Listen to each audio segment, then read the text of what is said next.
Magandang araw po, Doc Willie ito. Guest natin ulit si Dr. Jeffrey Montes, napakagaling rehab medicine doctor. So yan ang specialty niya. Nag-train siya sa UP-PGH. Ang gustong topic ni Jeffrey ngayon ay, ito problema ko, trigger finger. O, turuan mo kami sa mga tumutunog na daliri. So yung trigger finger po, so kadalasan po makakapaan nyo po siya dun sa pinaka tendon po.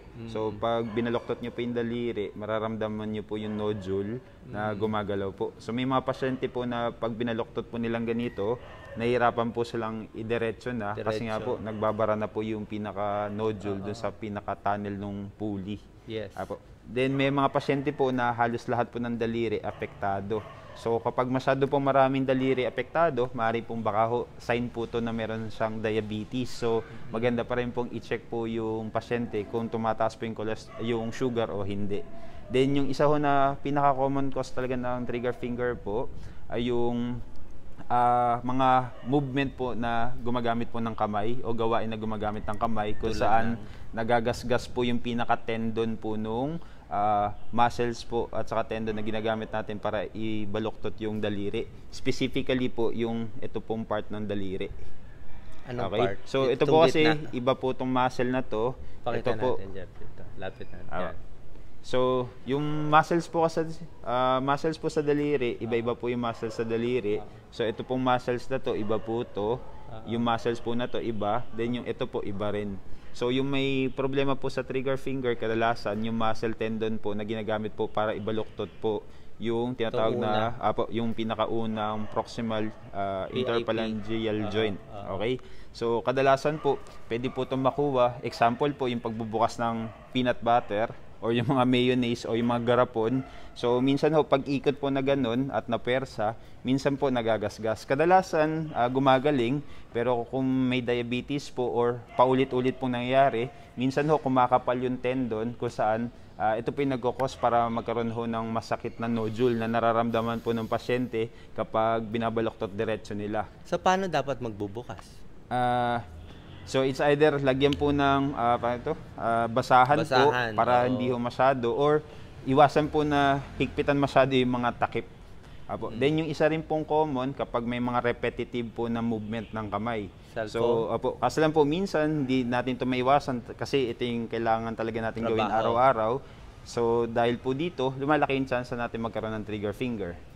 Then yung isa po na napansin ko, common to sa mga housewife kasi syempre tandaan po natin na yung mga housewife po o yung mga mami sa bahay, kadalasan sila po yung gumagawa ng gawaing bahay kung saan gumagamit lagi ng kamay. So sa pagluluto, sa pagbubuhat, so ayun po, sa iba't ibang mga bagay. So dahil po dito, mas lumalaki po yung chance nila na magkaroon ng trigger finger. So ang kailangan lang pong gawin ay bawasan po yung aktibidad, then ipahinga po yung kamay. Then kung sakali po na hindi mawala, pwede po kayo magpa-check up sa orthopedic surgeon, pwede po kayo magpa-check up sa rheumatologist, sa physical medicine or rehab doctors po. So marami naman pong doktor na pwedeng gumamot dito.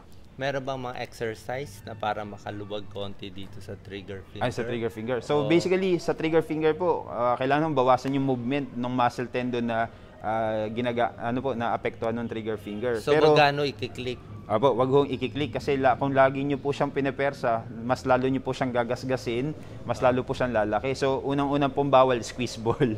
So minsan may mga pasyente ho na pupunta sa clinic, sasabihin nila, "Doc, bumili po ako squeeze ball." So lagi sila nag-i-squeeze ball, then pag sinabi ko po na yun po yung posibleng dahilan bakit siya mas lalong lumaki, then nagugulat po sila. So ang pinaka-safe po na exercises po sa trigger finger po ay dahil nga ho, malilimitahan po yung paggalaw ng daliri, maninigas po yung ibang kalamnan at saka muscle tendon ho, ikli. So ang pwede pong gawin, hawakan po nila yung daliri, then ibabaluktot po, baluktot diretso. Kasi ito pong muscles na to, halos nakadikit po siya doon sa muscle at saka tendon na nagkaroon po ng trigger finger po. So, pero kailangan pa rin po natin siyang i-move kasi kung hindi po, iikli at saka hihina po yung muscle at saka tendon na yun. So, pag ginagalaw mo, may click yan? Wala po. Kasi iba po itong muscle tendon. Magkadikit ho sila halos nung muscle tendon po na nagkaroon ng trigger finger. So, pag ginawa nyo po ito, hindi nyo po masyadong naiirita yung pinaka-nodule po ng trigger finger. kasi nga po, ibang muscle tendon ho siya. Then after ho nun, diretso po yung daliri, then i-flex nyo po siya. Kasi ito, ibang muscles din po to. So hindi ho kasi natin pwedeng gawin po yung normal na ganito kasi mas lalo nyo pong gagasgasin po yung nodule ng trigger finger. Apo. Then yung isa naman po, kailangan din pong ibubuka ho ito kasi ibang muscles din ho to para wag hong madaling mangalay o mangawit yung mga muscles po sa daliri. Apo. Then yung isa ho, ganito po. Kasi ibang muscles din po to. Then yung isa po, pwede pong isometrics. Yung isometrics po, pwede po siyang gawin para wag ho masyadong humina yung muscle. So i-oppose lang po yung mga tips po ng fingers nyo po, then parang itutulak. So sa ganito po kasing paraan, napapalakas nyo po yung muscle at saka yung tendon nang hindi nyo po nagagasgas yung pinaka-nodule ng trigger finger.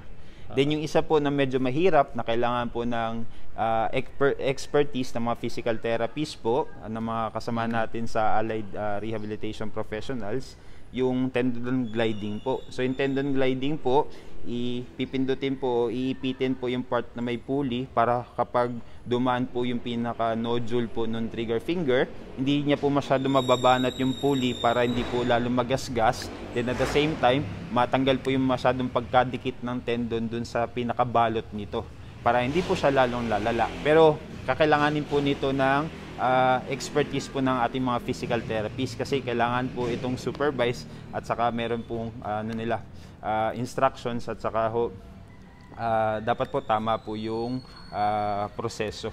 Then meron din po mga pwedeng gawin like ultrasound po, then laser po meron din. Then yung iba po na available din, TECAR therapy. Steroid injection po, ito rin po yung pwedeng gawin po ng mga orthopedic surgeon, rheumatologist, rehab medicine doctor. Then kapag hindi na ho talaga kaya, yung pinaka last resort na po na pwedeng gawin, yung mga release po na ginagawa ng mga orthopedic surgeons natin. May danger ba doon sa release? So far po, wala pa naman ako nakitang may komplikasyon.